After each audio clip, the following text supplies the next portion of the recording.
Hello, my name is Dylan Akio Smith. I'm the director, co-DP, co-editor, and actually co-director of a Doppelganger Paul, or a film about how much I hate myself.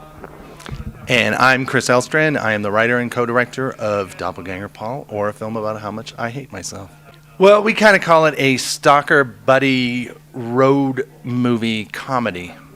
It's about an unlikely relationship between two just sort of lovable oddballs, and it's about a crazy adventure that they go on after one of them writes a book called The Book About How Much I Hate Myself, and basically someone steals it. I agree. That's what it's about. Well, for Kris, I think it came for probably a lot of different places, because I think he writes, I think there's a little bit of personal stuff in there, a little bit of influence for some Paul Auster, some Bing and Bob road movies. What else? What else was in the mix? What else was in the mix? And then a bit of French New Wave, just to get hoity-toity on it. There's a little bit of Godard's Pierre Lafou running through that as well. Yeah, we were talking about that. And then also, in our own lives, we'd been developing another script, and it was taking a long time. We were sort of going through the traditional route of trying to get funding and trying to attach actors. And basically, we were sort of hitting a wall, or things were just going really slow, and it was the years were sort of going by, and we hadn't made another film. And we just basically, Kris wrote this script, and some of that sort of comes into the idea a little bit.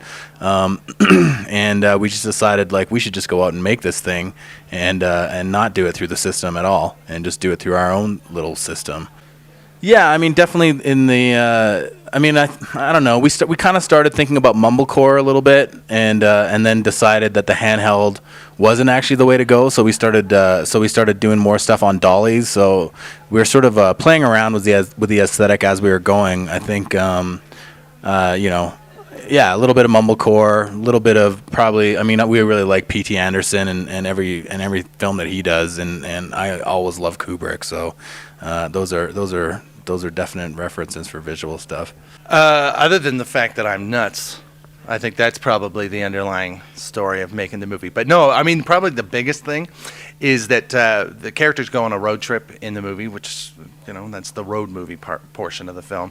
And we were driving from Vancouver to Portland, Oregon to shoot some of the movie, and got hit by probably the worst snowstorm that I've ever been in. On the I-5 right through Seattle, and it cost us a day of our 5-day road trip. And I don't handle snowy roads well, in my neurotic sort of way, so that made me a bit of a party pooper on the whole road trip. And that was the biggest one, though, that snowy road trip, and then all sorts of little great discoveries along the way. Dylan, do you have anything that you remember specifically?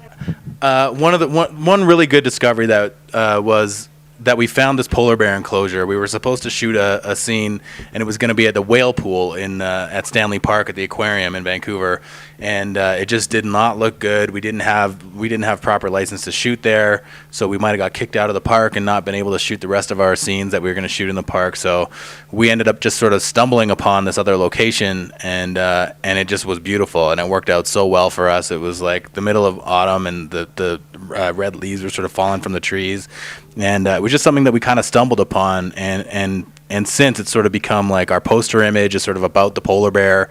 And there actually was a polar bear at the Vancouver Zoo who got really lonely when all the rest of the animals were taken away, and he kind of went a little bit crazy. And so we actually found that this was an actually really good symbol for these guys and their lonely sort of relationship. Something for them to bond over was their shame at how the polar bear was treated in Vancouver. So it was something that just kind of happened, but it just sort of strengthens the thematic stuff of the film, I think. Well, we did have to. I mean, at one point we sort of did a 20-day shoot to begin with, and then knowing that we had stuff that we hadn't shot yet, we couldn't find. We needed a Filipino cleaning lady, and we could not find one anywhere that could act. Those women would have been perfect, but so we actually couldn't shoot her scenes. So we just started editing the movie, and then as we were editing it and sort of refining it, then we sort of added another scene that sort of tied a lot of stuff together in the reshoot. So Other than that, the script started perfect and stayed perfect. Oh, it was great. I mean, we were aiming at this festival as our, and it is in fact our U.S. premiere. So yeah, we're really stoked to be here. It's really cool. I mean, all the people that we've met. I really love the fact that the Slamdance programmers are all former filmmakers. I think that keeps it really cool. It's just got a really great indie vibe, and we've met a lot of cool people already, and you know, kindred spirits here. Well, you may see us walking up and down the street in red onesies.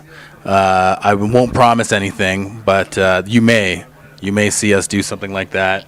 Other than that, we're just doing as much publicity as we can, and we meeting with radio and TV people and whatever, trying to sell this thing. Well, we've had other film festivals kind of approaching us wanting to program the film, which is cool because this is the first American screening, and we know there's a lot of festivals in the States that would be nice to travel to.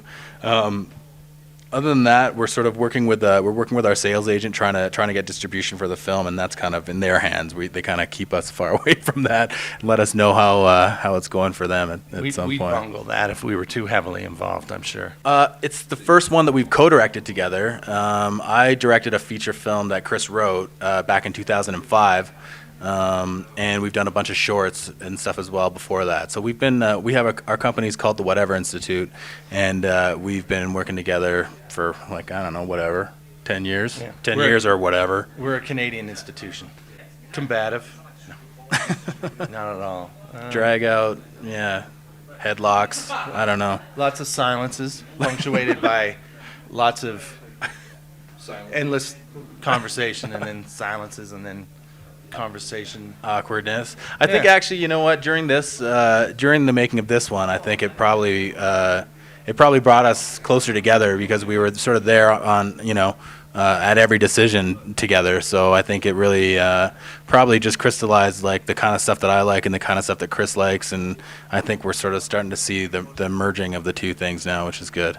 Yeah, that's a tough question. I mean, I guess the question really is American independent cinema really independent anymore, because it seems like what's being called American independent cinema is sort of being made with stars and big budgets and by studios. So I don't know. I mean, we always follow we follow the American independents for sure. We love Miranda July. The Future was a film that we were both really into.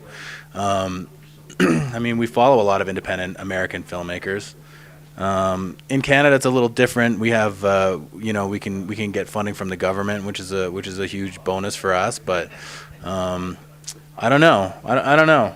How are the two things going? I don't know. Actually, we're in the process of sort of exploring that difference and finding a way to bridge it. One of our lead actors is a dual citizen, and he's just moved to L.A., and we've been spending a lot more time down there trying to figure out how that scene works and how the Canadian scene works and how the two things might end up working together, because ultimately independent filmmaking is independent filmmaking. There's 3 Canadian films in competition in the narrative fiction, narrative feature category in Slamdance. Mm-hmm. And I think it's because Canadian filmmakers really are independent filmmakers. We don't have studios. We do have the government there through Telefilm Canada that gives a lot of support. Mm-hmm. But other than that, but even the mandate of Telefilm Canada is the director has to have final cut. It's not a producer-driven situation. It's very much about independent spirit, independent voices. Mm-hmm. And we're just trying to figure out a way to bring the strength of the American one and the strength of the Canadian one together. Sort of liking the idea of making films in all different parts of the world too, if at all possible. They can go to www.doppelgangerpaul.com. You can also join our Facebook group. Same title. You'll find it. it. Search on Facebook on Doppelganger Paul. We've got a Twitter account, DoppelPaul, Yeah. at DoppelPaul. And the website and Google. There's lots of articles popping up, so that's good.